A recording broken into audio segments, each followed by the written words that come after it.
Mateus capítulo 19, do versículo 16 a 22, que é um dos textos mais falados, principalmente em pregação de evangelismo, né? Os grandes pastores como Billy Graham, Jimmy Swaggart, né? Rex Humbert e tantos outros. O nosso pastor também, que era um grande evangelista, o brasileiro, né? Nilson Fanini, né? O pastor da Igreja Batista lá do Rio de Janeiro, já falecido, já está no Senhor, mas o que significou essa passagem, e são pregações maravilhosas, muito especiais, que fizeram a diferença numa geração inteira de pessoas que aceitaram a Jesus. Milhões e milhões se converteram também por causa da ministração dessa palavra, dessa passagem, que é muito especial, porque fala exatamente do propósito de Deus. Mas não apenas fala do propósito de Deus, mas fala do que significa o nosso propósito. E como o nosso propósito precisa estar ancorado ao propósito de Deus. Mateus 19, versículo 16 diz assim: E eis que alguém, aproximando-se, lhe perguntou: Mestre, que farei eu de bom para alcançar a vida eterna? Respondeu-lhe Jesus: Por que me perguntas acerca do que é bom? Bom só existe um. Se queres, porém, entrar na vida, guarda os mandamentos. E ele lhe perguntou: Quais? Respondeu Jesus: Não matarás, não adulterarás, não furtarás, não dirás falso testemunho, honra a teu pai e a tua mãe, e amarás o teu próximo como a ti mesmo. Replicou-lhe o jovem: Tudo isto tenho observado. Que me falta ainda? Disse-lhe Jesus: Se queres ser perfeito, vai, vende os teus bens, dá aos pobres e terás um tesouro no céu. Depois, vem e segue-me. Tendo, porém, o jovem ouvido esta palavra, retirou-se triste, por ser dono de muitas propriedades. A palavra do Senhor aqui, então, fala exatamente do momento, né, em que o Senhor está classificando, destacando, sublinhando, né, o poder de uma aliança, a capacidade de uma aliança. A partir do momento que ele diz a respeito, e Mateus pontua muito bem, quando ele passa pelo Rio Jordão, o Rio Jordão é o símbolo de uma aliança com Deus. A aliança da esperança, a aliança do cumprimento da sua promessa. Depois passa pela questão do divórcio, que não é, na verdade, o divórcio, sempre vou insistir nisso. Jesus está falando do casamento, do que significa o casamento, ou seja, o poder de uma aliança, de dois seres completamente diferentes, mas que no Senhor tem a possibilidade de darem certo. Depois diz a palavra do Senhor sobre ao que significa Jesus abençoando as crianças e falando sobre as crianças. Que essa aliança, ela está estabelecida exatamente para aqueles que têm o seu coração desprendido, humildemente derramado, humilhado diante do altar do Senhor, para que deseje o reino dos céus numa esperança lúdica, né? Nesse sentido. Por quê? Porque o reino dos céus é a minha e é, com certeza, a tua concepção de vida, o nosso objetivo, o nosso endereço real, o nosso endereço eterno é o reino dos céus. E aí, imediatamente depois, Mateus vem com a história do jovem rico. Por quê? Porque o jovem rico, e ele se mostra, e é maravilhosa essa palavra, porque ele se mostra completamente desprendido em relação às coisas do Senhor. Presta atenção, agora eu vou ler e pontuar e conversar a respeito de cada tópico. E eis que alguém, aproximando-se, lhe perguntou: Mestre, que farei eu de bom para alcançar a vida eterna? Então a palavra do Senhor diz assim: que esse jovem era um jovem que tinha muitas posses, e outro evangelho diz, né? Respondeu-lhe Jesus: por que me perguntas acerca do que é bom? Bom, já falei para você.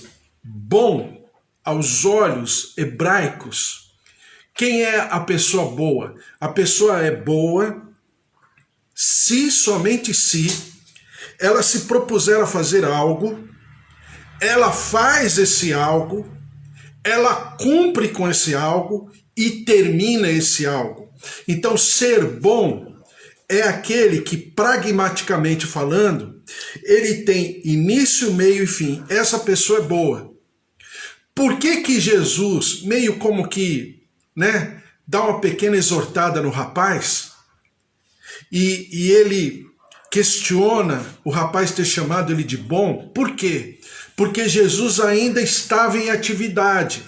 Ele não havia cumprido todo o ministério. Então, na cultura hebraica, dentro da didática, da pedagogia hebraica, ele não seria, desculpe falar assim, agora você vai me entender, ele não seria bom, humanamente falando, porque ele ainda estava num processo.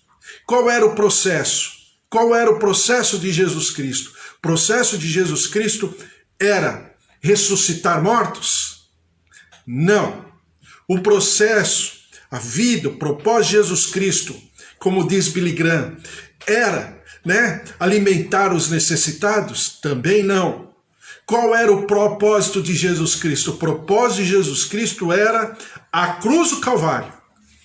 E o Billy Graham, o grande homem de Deus, né, que agora já está no Senhor, morreu com mais de 100 anos.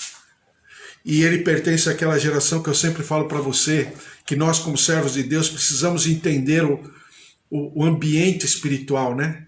Billy Graham, né? O nosso pastor aqui no Brasil, que também, eu esqueci agora o nome dele, Enéas Tonini, né? Batista do Povo, Enéas Tonini.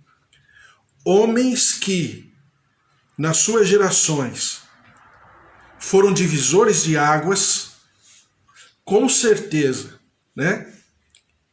Quando passaram, deixaram as suas obras, mas passaram, né, para o reino dos céus, para a presença do Senhor, com certeza é um alerta para nós que somos povo de Deus, que se fechou um ciclo. E esse ciclo é espiritual. Então, o que Jesus está mostrando aqui, que ele não poderia ser chamado bom ainda, porque ele estava num processo. Qual era o processo? O processo que era o seu propósito. Qual era o propósito? Era a cruz do Calvário. Não era alimentar os esfomeados, não era curar os enfermos, não era ressuscitar os mortos. Aí você vai falar, mas ele fez tudo isso. Claro que ele fez. Porque com o seu objetivo, ele não priorizou isso. Tanto é que você percebe muitas vezes Jesus até se afastando, Jesus até se escondendo, Jesus até, né, vamos dizer assim, retrocedendo de maneira estratégica. Né? Ele ia para o barco, ele passava para outra margem, ele ia para outro lugar, e em algum momento também ele mudou até de cidade, exatamente para que as pessoas não vissem Jesus que o seu, entre aspas, propósito era tão somente curar, era tão somente dar alimento, era tão somente limpar ou purificar um leproso. Tudo isso fez parte. Mas o seu propósito original e o seu propósito que ele cumpre é a cruz. Tanto é que na cruz ele fala o quê? Está consumado. Aqui agora, a partir desse momento, na cultura hebraica, agora Jesus é bom. Não é bom, não, né? Como a gente entende no nosso vocabulário, na nossa cultura, pessoa boa, uma pessoa altruísta, uma pessoa bondosa, uma pessoa caridosa, uma pessoa que pensa no social, no assistencial. Essa é uma pessoa boa, de caráter bom. Lógico que Jesus era tudo isso, com certeza.